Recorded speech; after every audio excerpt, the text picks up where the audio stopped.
Good afternoon, everybody. Assalamu alaikum. I suppose everybody has had a good lunch, so you can go in for a short nap so that I can have some fun here. I'm Dr. Shabana, independent Unani medical practitioner. I'm here to speak on regimental therapies in Unani medicine. But before I go on to the topic I would like to give a small introduction, a brief one about Unani medicine, the principles, and a few points on chronic diseases, view on chronic diseases as well. Unani medicine is a treatment modality with a holistic approach towards the patients. Its theory was formulated by Hippocrates, and later on it got enriched by imbibing what was best in the contemporary systems of traditional medicines in Egypt, Syria, Iraq, Persia, India, China, and other Middle East countries. Unani medicine thus became a medical revolution that incorporated in itself all the medical knowledge of that time from all civilizations. Therefore, it bears resemblance to Chinese, Roman, African, Arabic, and Indian medicines, and hence it is called by different names in different parts of the world. Now, going on to the principles. Unani medicine believes that everything in nature, including the human body, is made of four basic components. They are air, water, earth, and fire. In fact, if we observe closely, the above elements are the four states of matter, namely gaseous, liquid, solid, and heat energy. It can be ATP in cellular metabolism or the sun, the greatest source of energy. These anasir or atoms interact with each other to form molecules. These molecules, on further interaction, forms humors or akhlaq, which is the next principle of Unani medicine. Humors, akhlaq, they are actually the body fluids which are classified broadly into four, and these body fluids contain various hormones, enzymes, humors, etc., and they are responsible for the nutrition to the whole of the body. These fluids are primary and secondary. Primary fluids are four humors, that is blood, phlegm, yellow bile, and black bile. Secondary fluids are hormones, enzymes, and plasma, etc. This is a pictorial depiction of the humors, and there is a blood vessel showing it. This is to show that the blood in itself has got all the four humors and all the fluids. Modern medicine, Unani way. See, in order to make a clinical diagnosis, a modern medicine rely mostly on the blood parameters like blood counts, lipid profile, thyroid profile, blood sugar, etc. When there are changes in these parameters, we say it is a state of disease. That relates to the humoral theory of Unani medicine described long ago, which said that any imbalance in the four humors, in the constitution of the four humors, is a state of disease. And then there are these 6 essential factors which are called asbab-e-sitta zaruriya of life that influence the body and the humans. They are the environment, food and drinks, rest and body functions, emotions and psychological rest, sleep and wakefulness, retention and excretion. These can be broadly called as diet, habitat, and lifestyle. Now, the treatment methodology in Unani medicine. There is a 4-approach treatment. First one is ilaj bil tadabir, about which I am going to talk today, that is regimental therapy. Second, the one coming next is ilaj bil ghiza, diet therapy. Then is ilaj bil dawa, and finally it's ilaj bil yad, that's surgery. The adoption of regimental therapy is one of the best measures of health promotion in Unani medicine. It is one of the most popular methods of treatment practiced by ancient Unani scholars since antiquity. Before I go to speak on regimental therapies, I want to give a viewpoint on chronic diseases. Now, in chronic diseases, mostly there are no known etiology. Genetic factors play a small role, and the main cause is usually held on the lifestyle pattern. If disease condition prolongs more than 3 months, in conventional system we call it a chronic disease. In Unani medicine, the chronic disorders are the conditions which arise from poor management of the governing factors over an extended period due to accumulation of toxins which is beyond the ability of the human body, that is physics or tabiat, to deal with. This situation progresses inexorably to functional imbalances and finally leading to structural damage. Therefore, the Unani approach to treatment of these diseases is aimed at avoiding the accumulation of toxins in the first place. Right in its formative stages, the influence of the surrounding environment and ecological conditions on the state of health of human beings has been recognized. Thus, regimental therapies are given more emphasis as they are more preventive. Ilaj bil tadawi or regimental therapies. Literally, tadawi is an Arabic word meaning regime or a systemic plan, whereas ilaj means therapy or treatment. Thus, ilaj bil tadawi means treatment through regime. These regimes are actually meant for istafrag or evacuation of akhlaq-e-radiya or morbid fluids from the body. These morbid humors are the true culprits responsible for the genesis of disease. And as soon as these are removed from the body, normal health gets restored. Biomodulation or modification in the asbab-e-sitta zaruriya, that is the environment, etc., which I told previously, that is diet, habitat, and lifestyle. What is regimental therapy? It is a special technique or physical method of treatment to improve the constitution of body by removing waste materials and improving the defense mechanism of the body and protecting health. In other words, these are the best known detoxification methods. There are non-bedletting techniques like diuresis, sweating, nutul or irrigation, and different hydrotherapies, and they are profoundly used for detoxification as a preventive and initial cleansing measure. There are bloodletting techniques in the form of venesection, leech therapy, and cupping with scarification. These are also an essential part of regimental therapy, and as well, it has been utilized as therapeutic measures for thousands of years by Unani physicians. Types of regimes. There are more than 36 regimes described by Ibn Sina. There is pictorial depiction, and I have named a few of them. There is leeching, aromatherapy, there is idrar, ukna, enema, cupping, dalak, massage, exercise. There is hammam, which is balneology, and there is nutul, inkabab, absin, sitz bath, pashoya, foot bath, and zimad, ointment application. As there is no scope to discuss about all of them, I have picked a few simple ones, and I have chosen them because these therapies can be practiced in conjunction with any medical treatment modality. They are safe to even practice at home, but yes, you have to keep in mind that certain diseases like ischemic heart disease and renal failure should be ruled out before you start practicing these. And you should take into consideration people having hypertension and diabetes, all that. And it is always recommended to record the vitals before going in for these therapies. These are methods of removal of morbid matter through skin. Natural way is through sunlight, exercise, hot and warm clothing, and hot foods. As procedures, we use the below mentioned, which is hammam, inkabab, lakhlakha, and abzin. Hammam or bath therapy.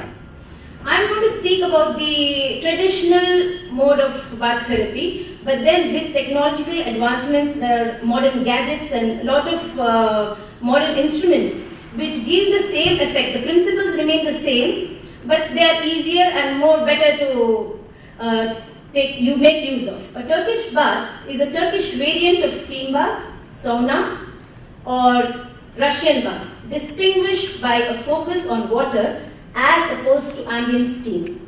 In Unani, the application of bath for healing purpose is called hammam or balneology. The recuperative and healing properties are based on its mechanical and or thermal effects.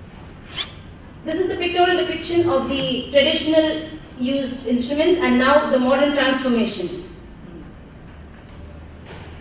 A person taking a Turkish bath first relaxes in a room known as the warm room that is heated by continuous flow of hot, dry air, allowing the bather to perspire freely.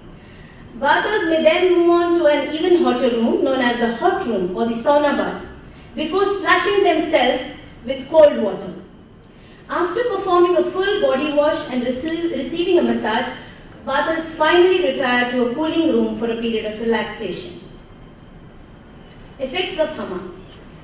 Nerves carry impulses felt to the skin deeper into the body, where they are instrumental in stimulating the immune system, influencing the production of stress hormones, invigorating the circulation and digestion, encouraging blood flow and lessening pain sensitivity. The beneficial effects are both temporary and long-term and have also been found to reduce levels of stress hormones, adrenaline and noradrenaline, and to increase levels of beta endorphins. It also causes a substantial rise in ACTH and cortisol due to hypothermic stress on the body. Cortisol remains high even after 30 minutes of rest after a bath, so this should be considered.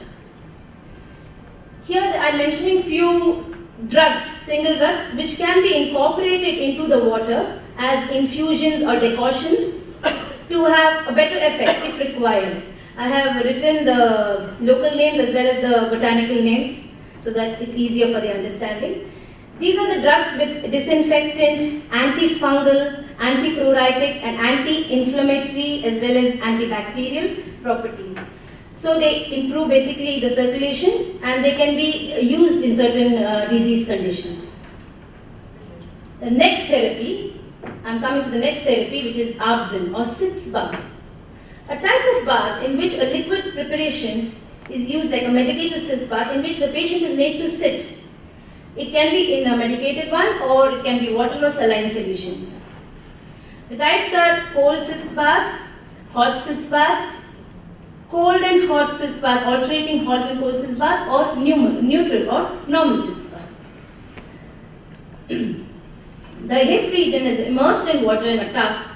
The tub or fixture is usually shaped to allow the legs to be out of the water, and sitz bath activates the internal organs of the abdomen and pelvis by increasing the blood circulation of the surface, reducing congestion of abdominal organs and inflammation. It is recommended for piles of cooling effect against burning sensations of flatulence.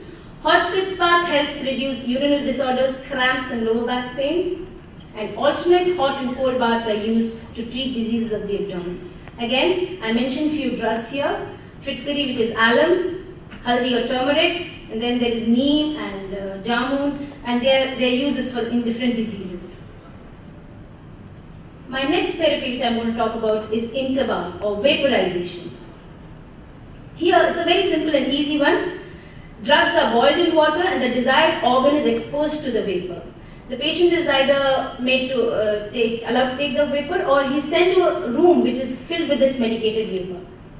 The aim is again anti-inflammatory, analgesic, promotes vitality, increases tissue strength. It helps moisten the respiratory tract and hence decreases the irritation. Here I am mentioning some drugs. The above drugs are expectorant, anesthetic, vasodilators, antimicrobial and antiviral, hence very useful in the treatment of bronchitis, sinusitis and most upper respiratory infections. Here the last three drugs, pudina, ajwain and kafur, which is camphor, thyme and mentha. I want to say something about these. These drugs, their essentials are used to make a special Unani formula, which was used during the epidemic of H1N1 in South India 3 to 4 years back. It was dispensed from the government Unani Hospital, Bangalore, and the results were very good because basically they are not only anti-inflammatory, they are very good antivirals. Next comes the final one, aromatic inhalations or lakhlakha. The aromatic inhalations are having a direct or indirect effects. The sense from essential oils acts in three ways. First, to the brain, they activate the olfactory nerves in the nasal cavity to send impulses to the limbic system, the area associated with emotions and memory. Secondly, then they can be inhaled as vapors and take the oil molecules to the blood. That then carries them to the whole body before getting eliminated. And finally, through the skin, the oils directly enter through the pores in the skin and hence the bloodstream. Here are certain drugs used for lakhlakha, and these drugs are known for their accelerant, sedative and antidepressant properties. They are therefore used in neuralgias, and anxiety-induced insomnias, and they are great stress busters. Now, the state of regimental therapy in India. There are more than 40 Unani medical colleges in India with attached hospitals, and regimental therapies are an integral part of these hospitals. Some hospitals have got separate wings for regimental therapies. And Divya College of Bombay has done a collaborative research with Ruyo Hospital for aromatherapy in Unani medicine. In the treatment of sinusitis with 2 polyherbal formulation, 1 drug for inhalation was also given, and a total efficacy of 78 to 80% was achieved. After this, I've finished with about the regimental therapies. I just thought there were some clinical studies which were interesting. I thought the audience would like to just go through them. These have been done by the Central Council of Research, Unani Medicine, India, and these are the achievements in vitiligo, rheumatoid arthritis, bronchial asthma, and psoriasis. Extensive clinical studies on 30,000 cases was conducted. 6 formulations with both oral and topical applications were used and had 60 to 89% efficacy.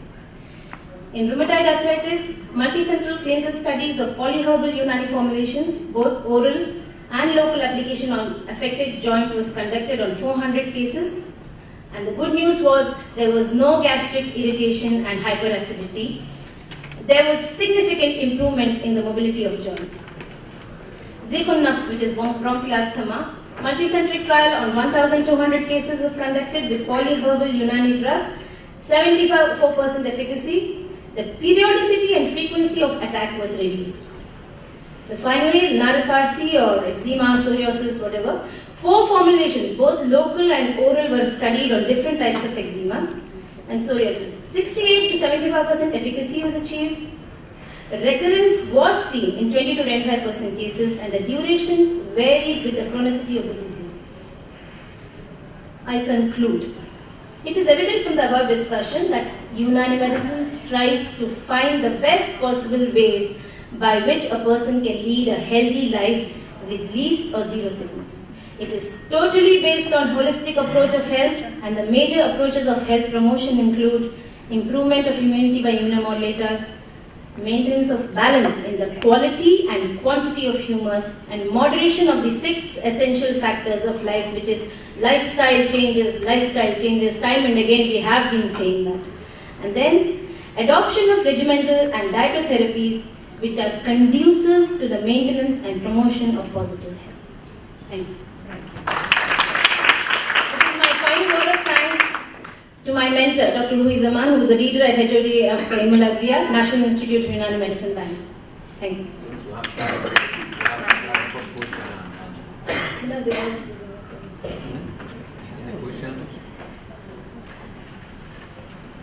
I have a question. If someone comes to the hospital there, how long, do you have the patient stay for a period of time, or is it just... No, it depends on the disease. It depends on the disease. Definitely, like any other hospital, there is a OPD, the patient comes. Okay. If required, he is admitted. And fortunately, they can even stay for months together there. Oh, okay. Because these are government-aided hospitals. Okay. And as everybody knows that treatments for in alternate system of medicine take a long time, the patients can comfortably stay there. And there are patients of vitiligo who take a long time to recover. But they are kept there because for the purpose of controlling their diet and monitoring them. Okay. So they can stay there for example. It's a very small question. You have used tulsi, osmum, some species of the osmum. As far as my knowledge is concerned, in India, the osmum sanctum is available, which is being worshipped by the Hindus. It is called osmum sanctum. And here the other variety is osmum basilicum. So the one which you have told, it is from India or taken from somewhere else? So all the information which I have got here is from India. It's from India. Thank